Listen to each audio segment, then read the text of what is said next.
And we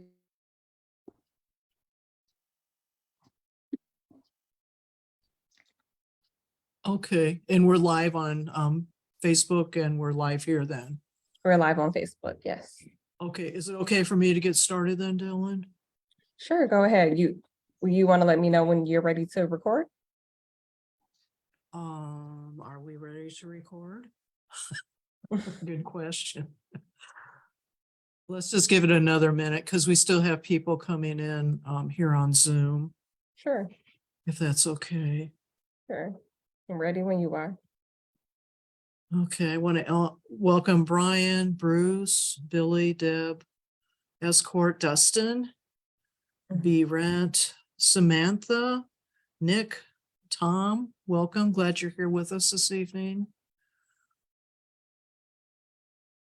Did we say hi to our friend Doug Ross at the Times?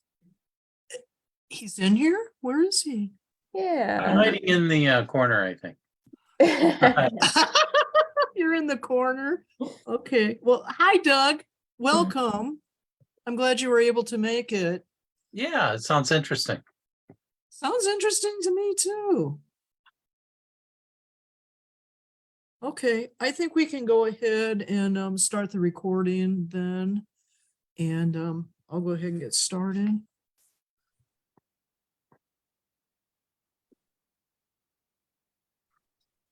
And I have to say, got it. All right, we're ready to go. We're recording, we're live. Go ahead, Nancy. Dylan, thank you so very much. You're welcome. I want to welcome everybody this evening to Northwest Indiana Grain Drinks. This is our 11th year and 3 months. So we're very excited to have you here with us tonight. Tonight, I do want to recognize our sponsors and also our hosts for the evening. So we're sponsored by Save the Dunes and Northwest Indiana Grain Drinks. Also, we're supported by 219 Green Connect, and that's Kathy Sippel's organization, which provides us with our social media platforms and also our MailChimp services. So if any of you want to be included in our monthly announcement and then also our daily reminder that we're meeting, you can drop that in the chat or in comments on Facebook Live, and we'll see you get added to that list. Also, our special guest hosts are 95.1 FM, AM 1420 WIMS, and I was live on the air with Rick Federici this morning, and he very graciously gives us time every month to make announcements for green drinks and also whatever else could be going on in our environmental community. So, you know, heartfelt thanks for him for embracing our green movement and really getting the word out to thousands more people that we would never have the opportunity to reach. Also, guest host is the Indiana Department of Natural Resources, and Ben works for them. And also I put in here the DNR Fish and Wildlife Division too, because they also provide valuable services regarding hunting and fishing in the state of Indiana. So without further ado, I'm going to hand this over to Dylan. Dylan is the engagement coordinator, staff person with Save the Dunes, and she's going to go over some housekeeping items for us so that we're all on the same page as we move forward this evening for a very enjoyable and educational presentation. Dylan? Thanks, Nancy. Good evening, everyone. Thank you so much for being here. Just a few things. So you know, this presentation is being recorded, and the recording will live on our YouTube channel as well as on our Facebook, because we are currently live on Facebook. We welcome questions. We just ask that you drop them into the Zoom chat or into the Facebook comments. And if there is time at the end, then we will be sure to get to those. There usually is time at the end. Everyone is muted for sound quality. And at the end, after we've addressed the questions in the comments and the chat, we will allow you to unmute yourselves and ask more questions if there's time for that. I think that's about it. Am I good?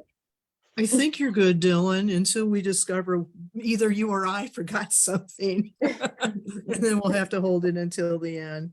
Okay, thank So you. without further ado, I do want to introduce Ben Dickinson, and I'm so excited and glad that he agreed to come back and do an update for us.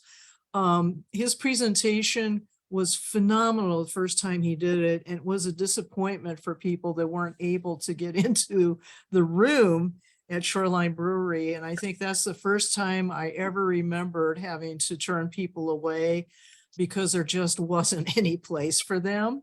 So Ben, you hold that record with us. And people ever since then have been asking me, when is Ben going to present again? I want to hear his presentation from them. And we've extended it that he'll be doing an update for us this evening also. Ben is, he's a fisheries biologist with the Indiana Department of Natural Resources, known to most of us as the DNR. And his topic this evening is update. Where have all the natives gone? And fish cycles and stocking fish in Lake Michigan. So Ben, if you want our audience to know anything else about you, then you're welcome to do that. And we'll go ahead and get started. Screen share time. All Hope it right, works. Nancy. Yeah, it worked earlier, so hopefully it'll work now as well.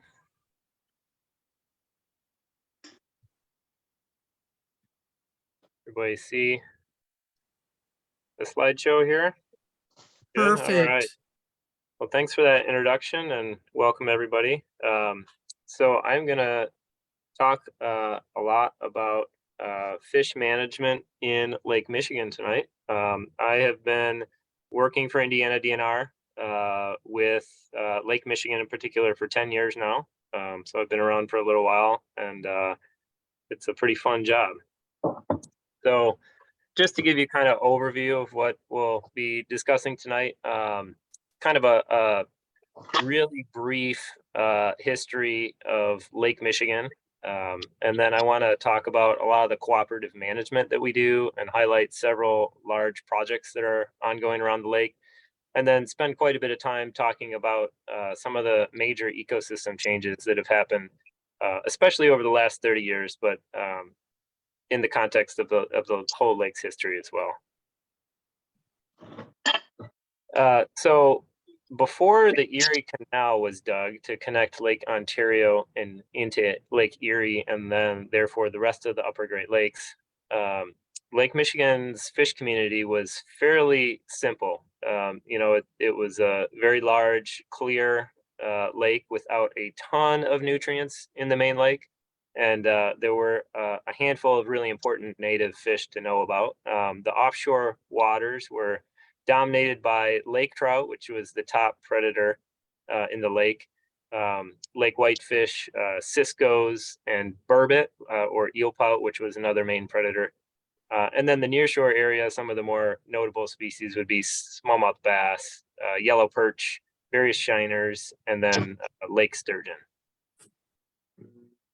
So fairly simple fish community. And then after the Welland Canal was dug and connected the Great Lakes essentially to the Atlantic Ocean via the St. Lawrence Seaway, all the shipping industry then had access to the Great Lakes, which was important for economic reasons. But there wasn't a great understanding of invasive species or many people that cared about them at that point. And soon after that was dug, the sea lamprey showed up in the late 1930s, and then alewife were documented in 1949 in Lake Michigan. And through a combination of sea lamprey, which attack and basically suck the life out of lake trout, they feed on the blood and flesh. The sea lamprey mortality, overfishing of lake trout, and habitat destruction, lake trout were extirpated, which means they were totally gone from Lake Michigan in the 1950s. So not very long after the sea lamprey and alewife invaded. And then whitefish, sturgeon, cisco, a bunch of native species suffered similar fates, habitat destruction, overfishing, invasive species, altering the ecosystem.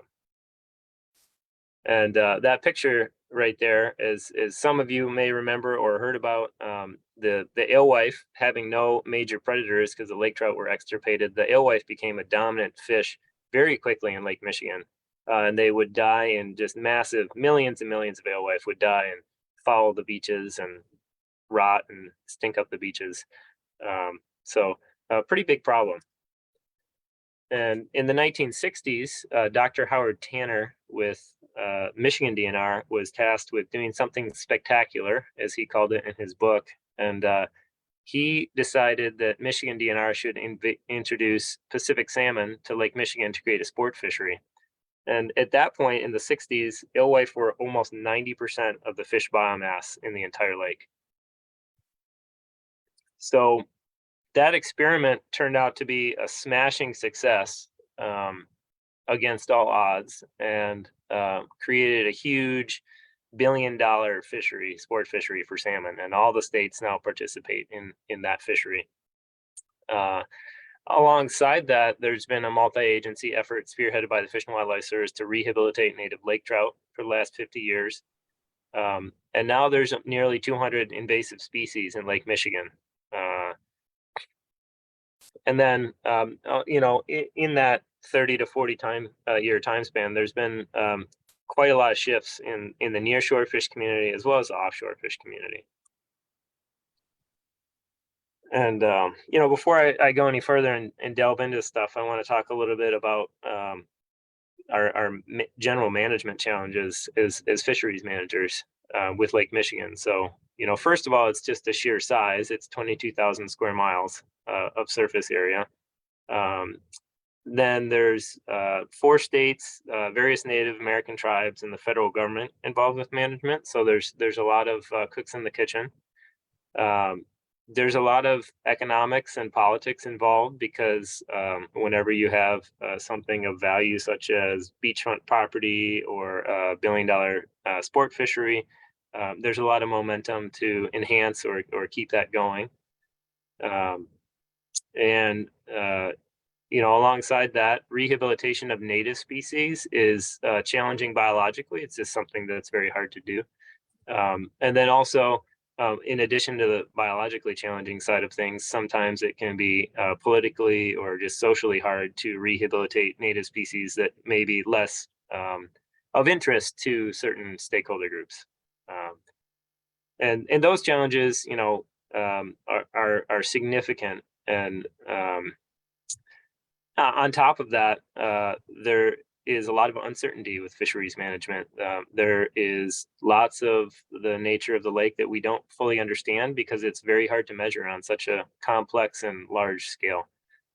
Changing nutrient cycles, climate change, invasive species, the lake is always changing. So it's exciting, but also lots of uncertainty when you're a fisheries manager.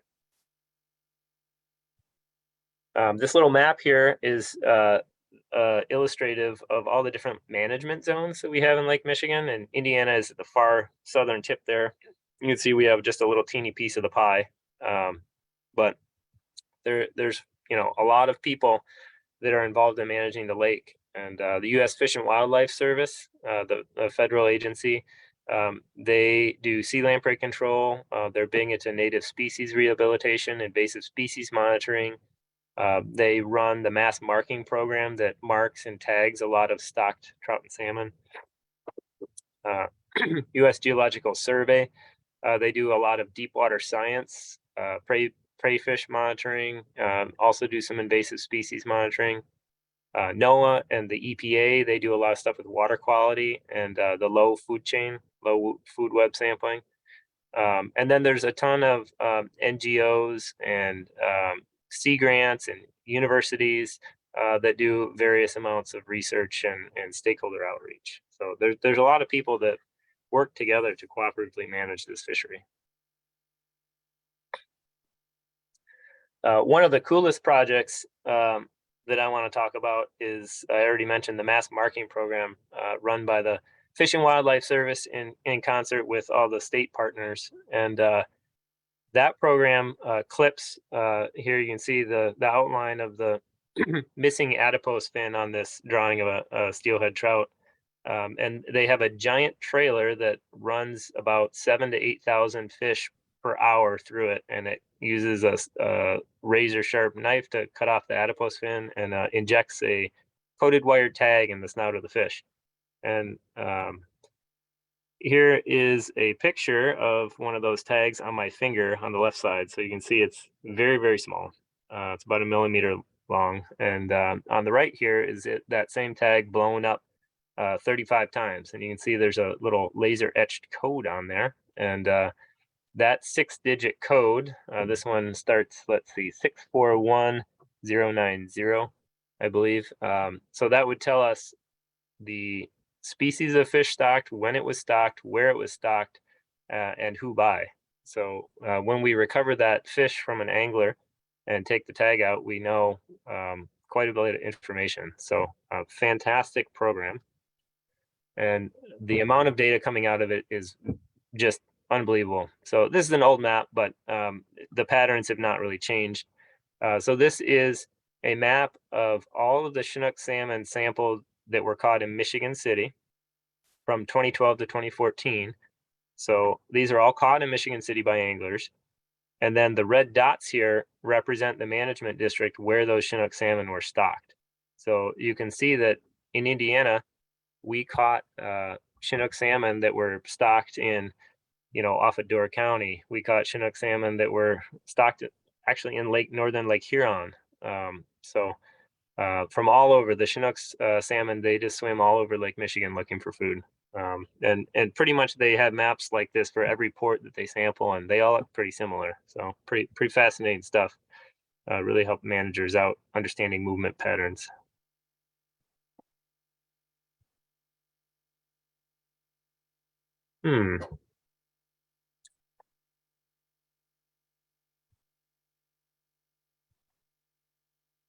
There we go. Sorry, I froze up there for a sec. So this is the same data. Actually, it's a few extra years, but this pie chart here is Chinook salmon, the origin by stocking location for the spring and summer Chinook catch in Indiana. And in the green here, 65%, those were actually wild Chinook salmon that came from northern Michigan streams primarily. The blue is Wisconsin stocked fish, 20% was stocked in Wisconsin, 10% was in Michigan, and then 2% Illinois and 3% Indiana. So in the spring and summer, most of the fish we catch in Indiana, Chinook salmon wise anyways, are wild or stocked in Wisconsin or Michigan. And that's because they're all just feeding and looking for alewife, their primary prey.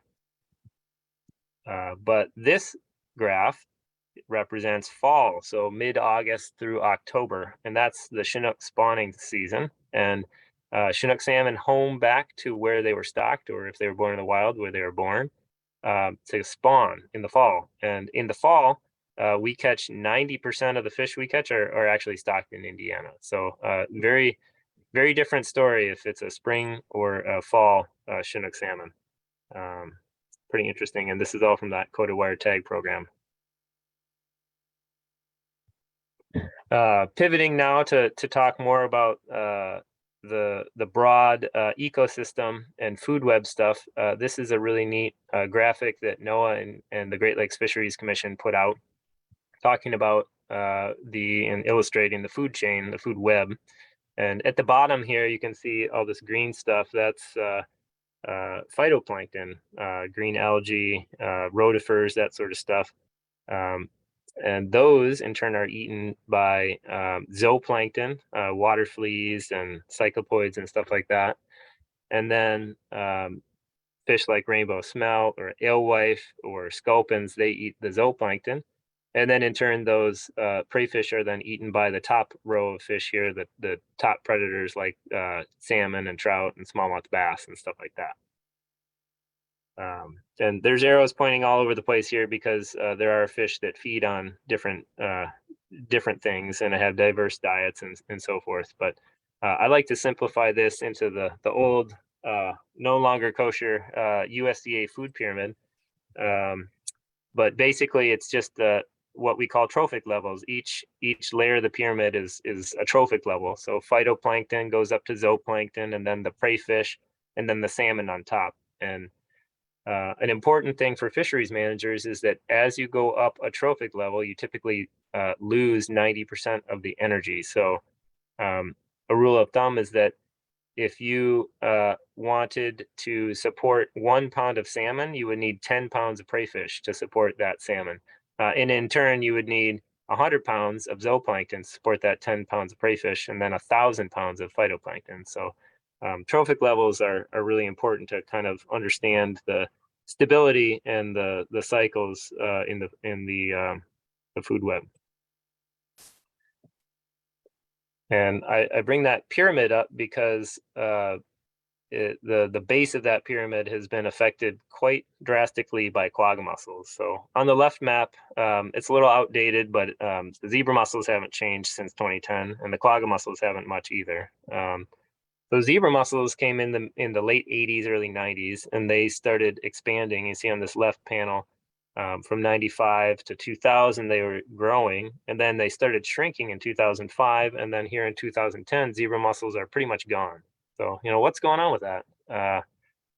Actually, quagga mussels came in, and they're from the same area, and they're related to zebra mussels, but they're much, much worse. And you can see they came in 2000-ish, and by 2005, they had really started pushing back zebra mussels and expanding drastically. And by 2010, quagga mussels essentially carpeted Lake Michigan.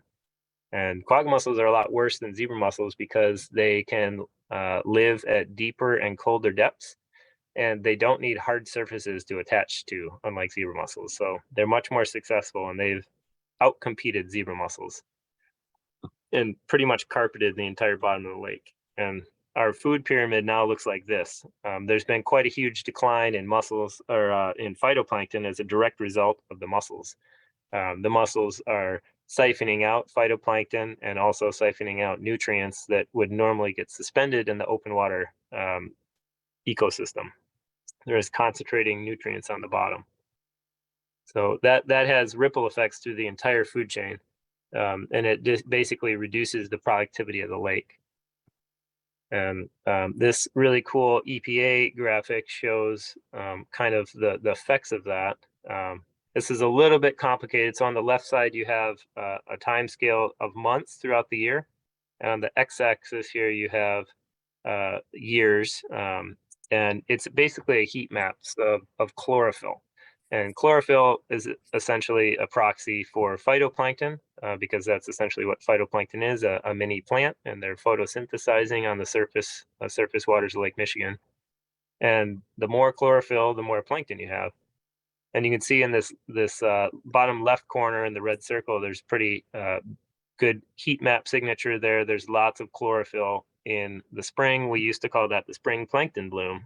And that's really important for fish because a lot of larval fish are hatching out about that time.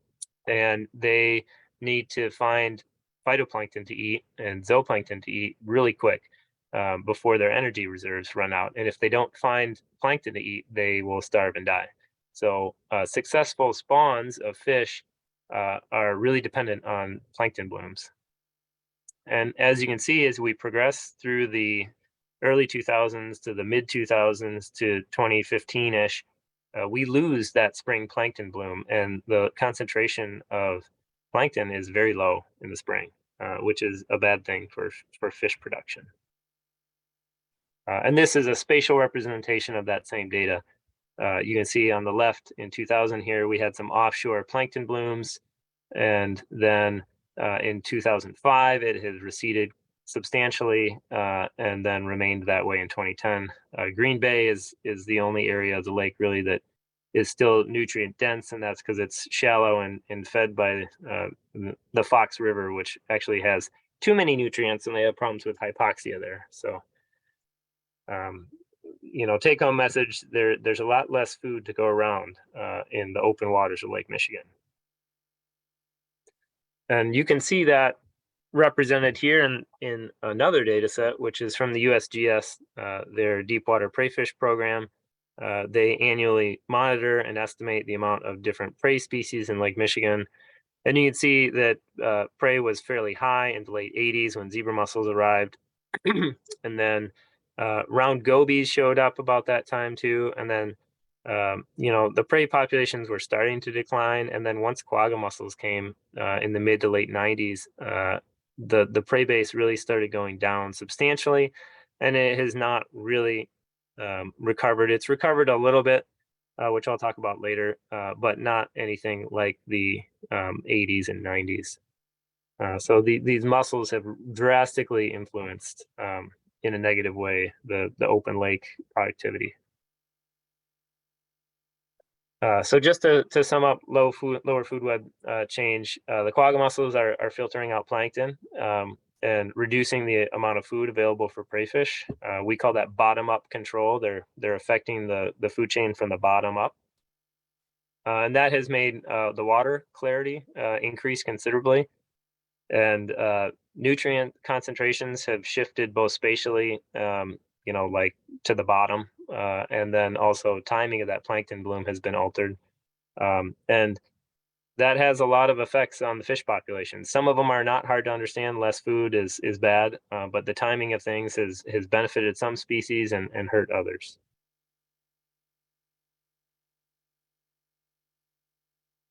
So I just mentioned bottom-up control. And bottom-up control is from the bottom of the food chain, the phytoplankton, the nutrients, that sort of stuff. Top-down control, when we talk about that, we're talking about forage fish getting eaten from a trophic level above them. So the salmon would be controlling alewife from the top down by eating them. So that predation is top-down control. And right now, alewife are getting squeezed from the bottom up by the mussels and top down by the salmon. And fisheries managers, we try to balance the amount of predators and prey so we don't get out of whack one way or another. If we have too much prey, we'll have alewife dying on the beaches, and alewife will suppress other native fish populations. If we have too many salmon, we risk crashing the culturally and economically important salmon fishery. So the thing we use to track this is called the predator-prey ratio. And this top line here in this panel is the time series of the estimated amount of Chinook salmon in the lake. And the scale is kind of hard to understand here, but the trends are what I'm interested in talking about. The Chinook salmon is in the top panel. The middle panel here is the alewife biomass. And then the bottom panel is the ratio of those two. So just amount of Chinook divided by the amount of alewife. And the trends are often opposite. So when Chinooks go up, they tend to eat the alewife down, and when Chinook crashes, the alewife come back a little. So the predator-prey ratio panel here in the bottom, it has a red zone at the top, and that's our danger zone. We're getting too high, too many predators for the available prey. And then this green zone at the bottom is a more balanced area, and maybe if it's in the green zone for a long time, we could think about, say, increasing stocking. So we have cut salmon considerably in 2012 and 13. We made a cut, and then again in 2017, and that has brought down the salmon biomass and allowed the alewife biomass to recover somewhat. And we just announced that we were moderately increasing stocking starting this year. So cautiously optimistic for the future of the salmon fishery. Yeah, just to sum up that, the alewife biomass has improved tremendously since the low point a few years ago in 2015. But even though predator and prey are pretty well balanced right now, we're not likely to recover to pre-2000 levels of either alewife or salmon just due to the ridiculous amount of quagga mussels out in Lake Michigan right now. Moving on to yellow perch, the fish of the people, as many folks call it. Perch are a native fish, highly prized by anglers for their fast action, and they're really good to eat.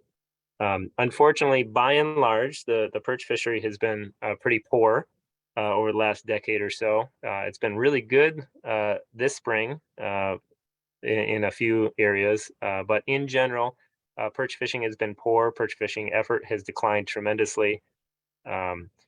There's probably a lot going on into that, but summer lake conditions in the last few years haven't been great for perch fishing. We want long bouts of south winds, warm and stable weather that creates a strong thermocline and concentrates fish into predictable areas. And we haven't had that too much in the last few years.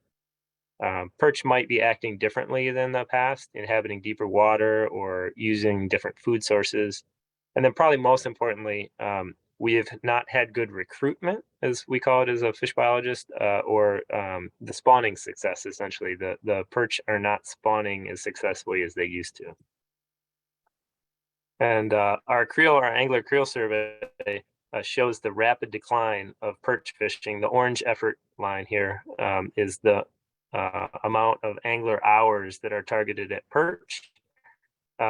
So we used to be between about 100,000 and 120,000 hours of perch fishing effort every year, and then we have declined to between 3 and 18,000 recently. So a substantial decline in perch fishing effort, and then the blue line here is catch rate per hour, which has declined somewhat, but not quite as much.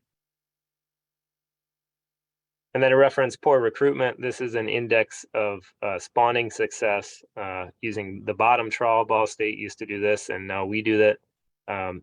You can see on the left time series here in the 80s, there was lots of strong recruitment. This is the number of young a year perch per hour of trawling. And then we had it flatlined in the mid 90s.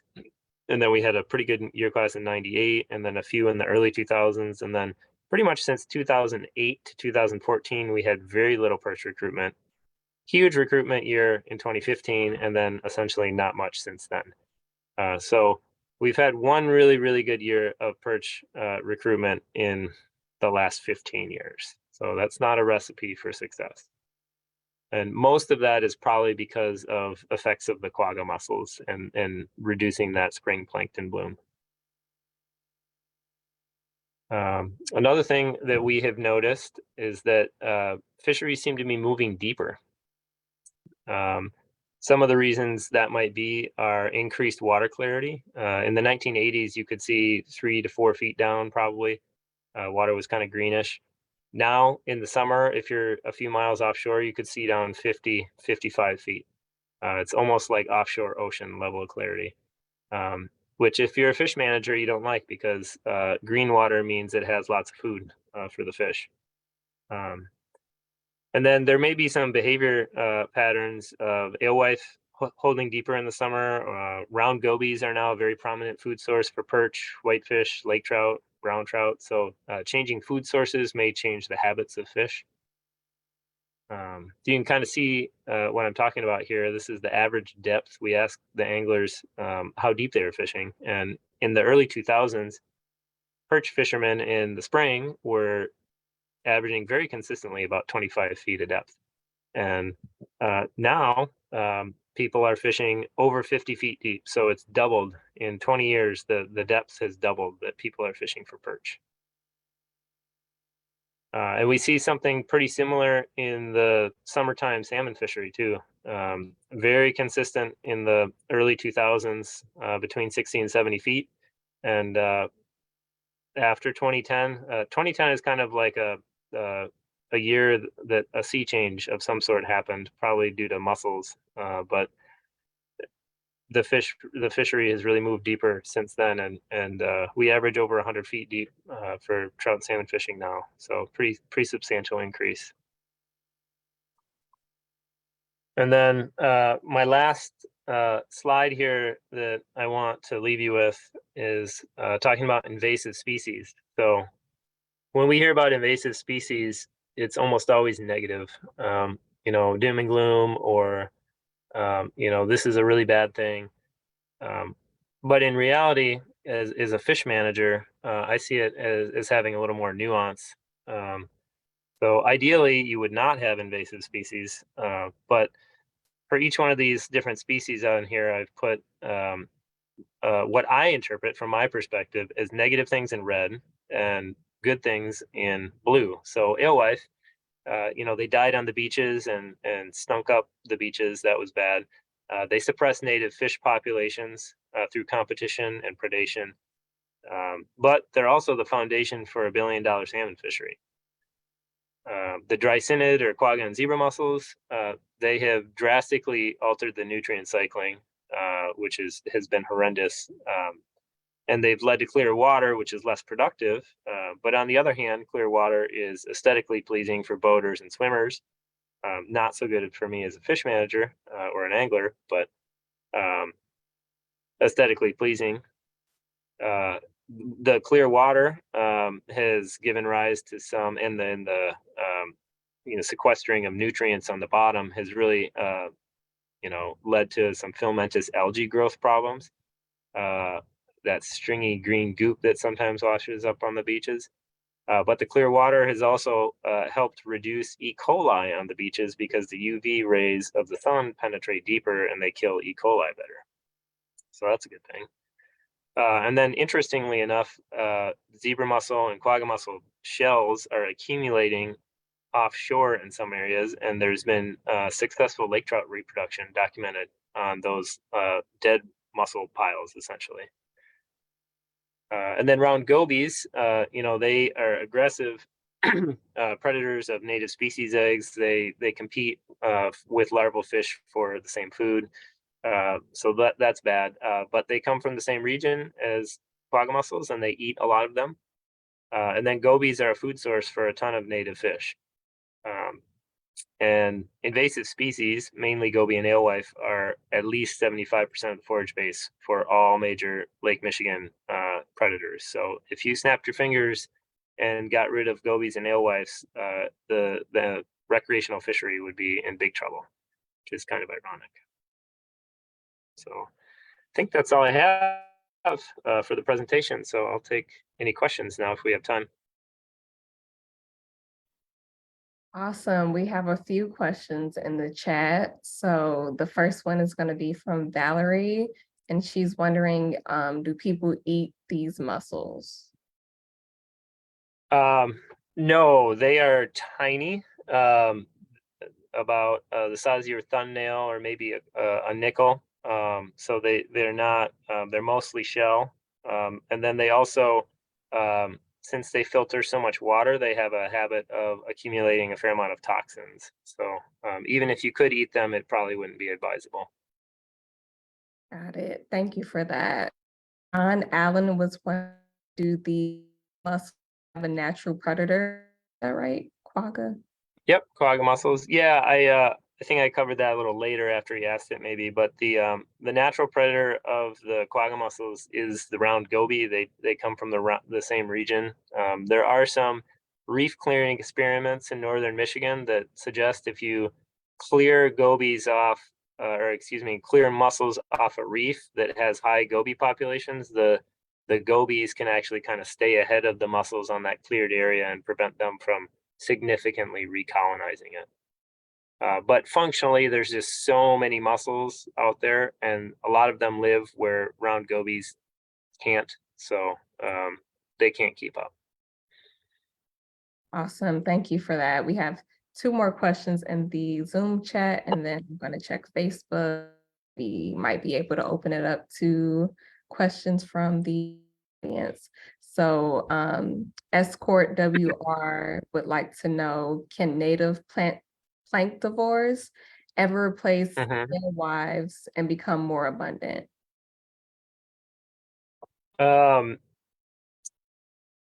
That's a good question. I would say that if so, Lake Huron would be a good example of that right now. The fisheries managers over there did not realize in the early 2000s that natural reproduction of Chinook salmon was increasing, and there was so much predation on alewives that they essentially not extirpated alewives. There are still alewives, but not very many. And the alewives have not come back due to predation over there in Lake Huron. And they have had some rebounding of native planktivores, and like shiners and bloaters and Cisco and stuff. But it hasn't been at the same level that alewives were. And some of that is because the mussels are here too, and the lakes are becoming more oligotrophic or nutrient poor. So that's changing. The goalposts are kind of shifting all the time. So I would say it's fairly unlikely now, but I wouldn't rule it out 20 years down the line. Okay, we have a few more questions that just popped in. So James S. asked, what are the most effective conservation actions we could take to support native fish in the Great Lakes? That is a good one. I would say, invasive species awareness is a good one. Supporting legislation and enforcement of shipping regulations to prevent more invasive species coming in is a big one. And then, reintroduction programs at a large scale for native planktivores or lake trout are a big one right now. And then controlling harvest of those fish to make sure that those are not over harvested and that there's enough brood stock out there to maintain or increase natural reproduction. And then support research into fish passage and dam removal, as well as sea lamprey control around the basin. Awesome. Thank you so much for that. Our next question, are any local fish served in local restaurants and bars? Sally asked that one. So local fish, no, because there is no commercial fishing allowed in Indiana and in Indiana waters of Lake Michigan. And it is illegal to sell your recreationally caught fish. But there are Great Lakes caught whitefish and yellow perch in various restaurants around the area, I think. And those would probably be from either Lake Erie or Green Bay or tribal fisheries, especially in northern Lake Michigan. Awesome. Okay. Brent B asks, they state there's a strong fishable population of walleye, pike, muskie, and green bay. Do you believe there is a fishable population of those species in our own end of the lake? Walleye show up more than the other two species here. Just curious to hear your take on those species on our end.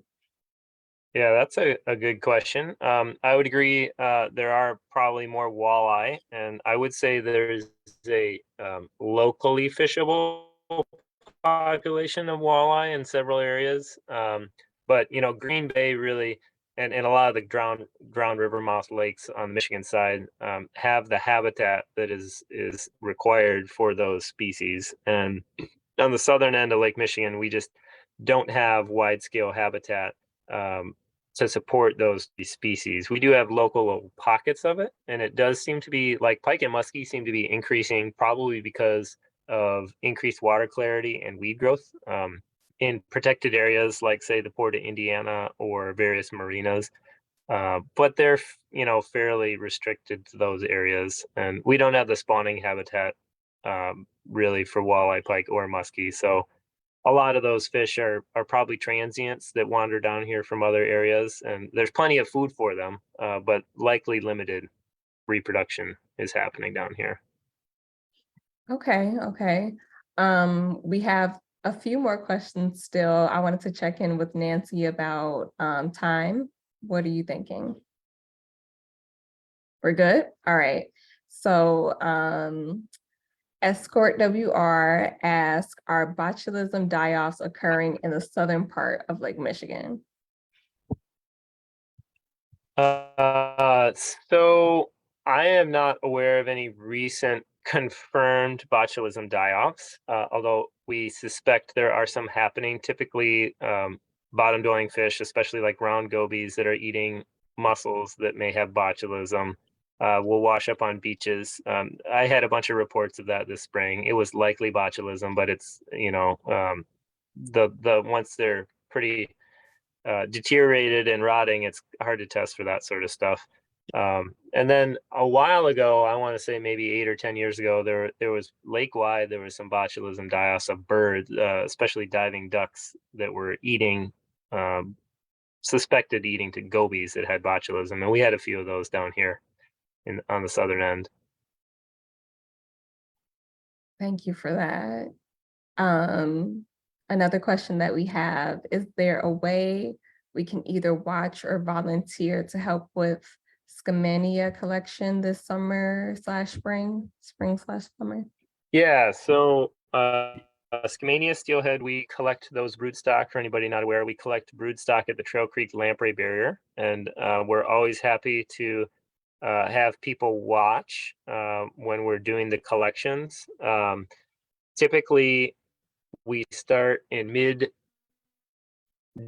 the third week of June, and go as long as we need to hit our quota. And we are usually doing it between 9 and 10, Monday through Friday, if we have fish. So that's always the question, if we have fish on that day. Some days we collect 5 days a week, other days we don't because it's too hot. So it's kind of a weather dependent and fish dependent thing. So if you want to volunteer by carrying nets or something like that, you can get in touch with me. You can email me, and we can try to set something up. Awesome. Thank you so much, Ben. Okay, we have a hand raised, so I am going to, Dylan, have Yes. we checked the comments on Facebook Live for yes, we questions? have. Okay, Yes. great. Thank you. There were some volume issues, but those got resolved, but no questions on Facebook Live.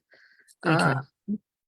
Yeah, so I'm happy to allow participants to unmute themselves now. I see that Mark has his hand raised, so go right on ahead.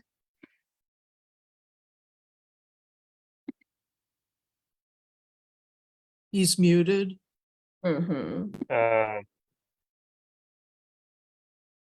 I do see one more question in the chat here about lamprey in a creek. If Oh, you don't mind okay. me addressing that real quick. Yeah, go ahead.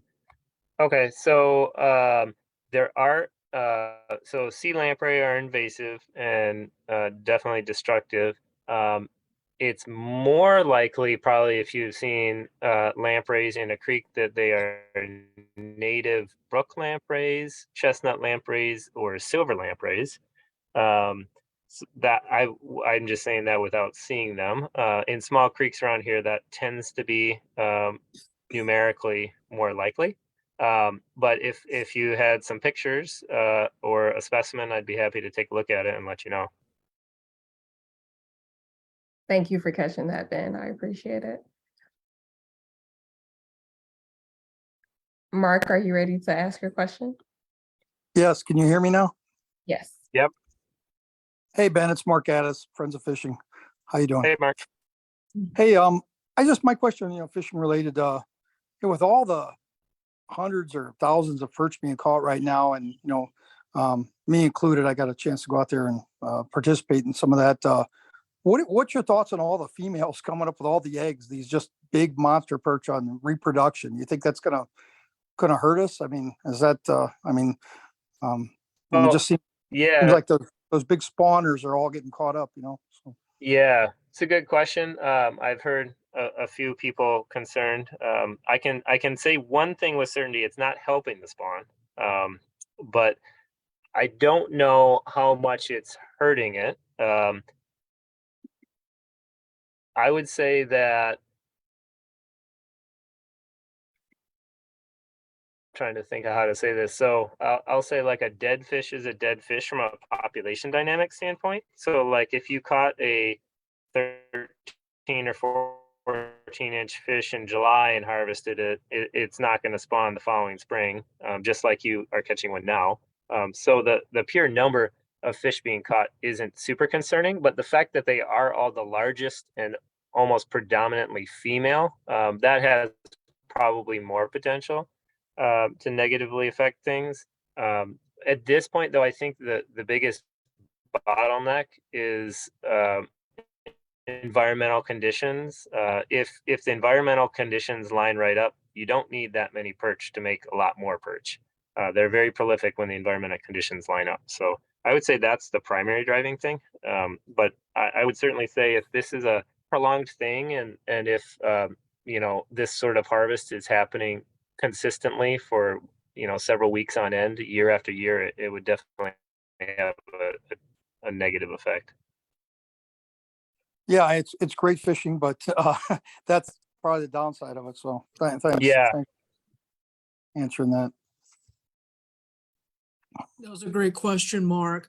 At this point, what I would like to do is transition to what's been happening in the Indiana State Legislature. Ben, thank you so very much for a very informative presentation. And I loved your pictures. And I have to ask, what was that fish that you and your daughter were holding on the first slide that you put up? That was a Scamania summer run steelhead. Thank you so much. It was a beautiful fish. So Yeah, it was. I'm going to ask Harshini to give us a very brief update on what's been happening mid-legislatively in Indiana this term. I just want to introduce this by saying overall, this has been the most positive session we've seen so far, with more bills introduced that are actually protective of our environment than I've ever seen since I've been watching our state legislators in action. So with that, I'll hand it over to Harshini, and hopefully she can fill us in on details of some of the things that have happened so far this session. We're only halfway through, so we have a couple more months to go. Harshini, thanks. Thank you so much, Nancy. Good evening, everyone. My name is Harshini Ratnaik. I'm the advocacy coordinator for Save the Dunes. And like Nancy said, I'm just going to talk a little bit about some of the state legislation that was discussed today. So our friends at Hoosier Environmental Council did a mid-session presentation today. It focused on some of the environmental state legislature bills. So there's several environmental bills that have passed the first round in the state legislature and will be considered in the next couple of weeks. For example, House Bill 335, which had a lot of amazing bipartisan support, which would be, if it was passed, would create a climate change solutions task force, the first one ever. So that's really exciting. This state, like Nancy was talking about, this legislative session in particular had a lot of bills that focused and introduced and were specifically focused on the environment. So that's a really big, good, positive thing, and we're happy to see that. And the Hoosier Environmental Council staff did an amazing job tracking it. They have something called Bill Watch on their website. And there, if you want that information, I suggest and really encourage you to go on their website because they do go into more specifics. Some of the other bills that were discussed, House Bill 1639 focused on some watershed development commissions. I can go on for a long time on all the different updates that they did, but it's very, very encouraging to see this many state bills that are moving on to the next phase.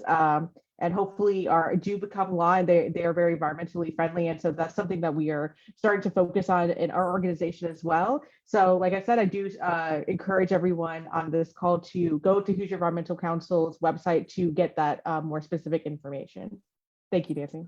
Yeah, and this ties in directly to our topic tonight because we're interested in the quality of water that we have in Lake Michigan.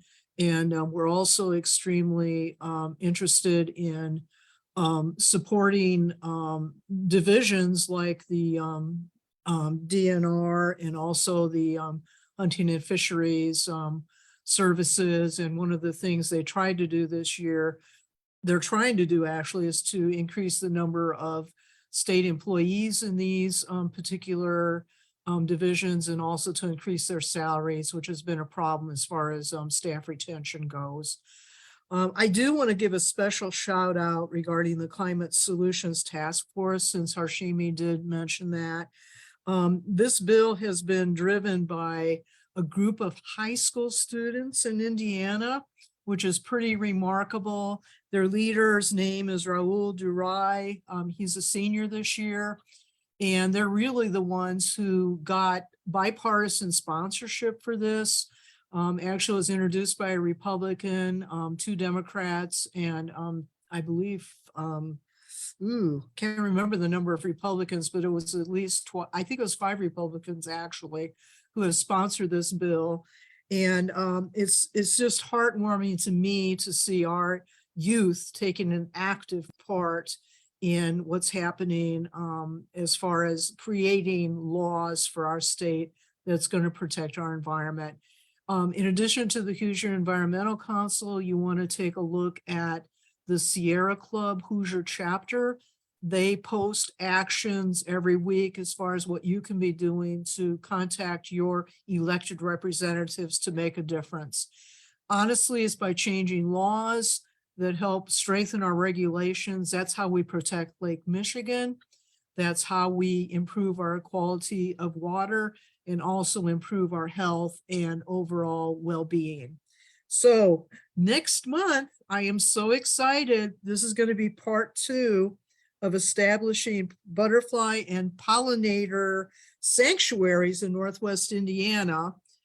So the wonderful woman that was with us from Evanston, everybody said, we wanted to hear more from her. Why wasn't the whole program her? So she has graciously accepted our invitation to come back and present. Also, there's going to be only a 2-person panel with a moderator. And Kathy Sipple actually has established a goal of all of Northwest Indiana getting certified by the Wildlife Federation pollinator certification.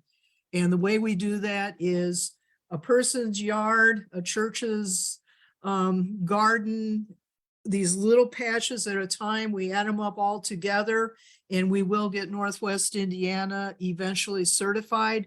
This is an initiative that has been undertaken by nobody else in Indiana. So I'm very excited about this. So I hope everybody will come back April 6th, 6:30 p.m., the first Thursday of the month. Please let all of your friends know who are interested in butterflies and birds and insects and flowers and grasses and bushes and everything else to come back and join us. So thank you to the Save the Dunes team, Dylan and Harshini. We couldn't do it without you.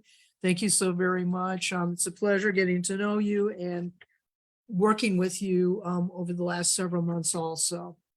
So it's a wrap. And Ben, thank you very much. He's the best, I think.